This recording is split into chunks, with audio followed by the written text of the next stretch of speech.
जनपद पंचायत कुसमी के अनुविभागीय अधिकारी राजस्व चेतन साहू, मुख्य कार्यपालन अधिकारी रणबीर साय सहित अन्य बैंक के अधिकारी कर्मचारियों द्वारा ग्राम पंचायत भूलसी कला में शिविर लगाकर वहां की जनता की समस्याओं का निराकरण किया गया,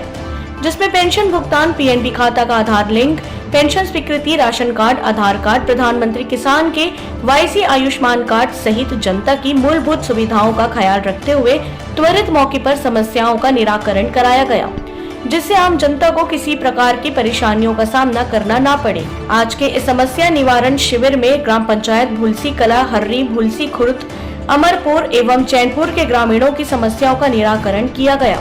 आज के जन समस्या निवारण शिविर में कुसमी अनुविभाग के अधिकारी राजस्व चेतन साहू, जनपद पंचायत कुसमी मुख्य कार्यपालन अधिकारी रणबीर साय, करोड़ापण अधिकारी मनोरमा घनीराम, बीपीएम साहू लेक्का, बैंक सखी, आधार ऑपरेटर, पीएनबी बैंक ऑपरेटर, प्रधानमंत्री किसान केवाईसी ऑपरेटर, ग्राम के सचिव, सरपंच सहित सभी ग्राम पंचायत के ग्रामीण जनता उपस्थित होकर अपनी अपनी समस्याओं को निराकरण कराने में सहयोग प्रदान किया। कुसमी बलरामपुर से राकेश भारती की रिपोर्ट।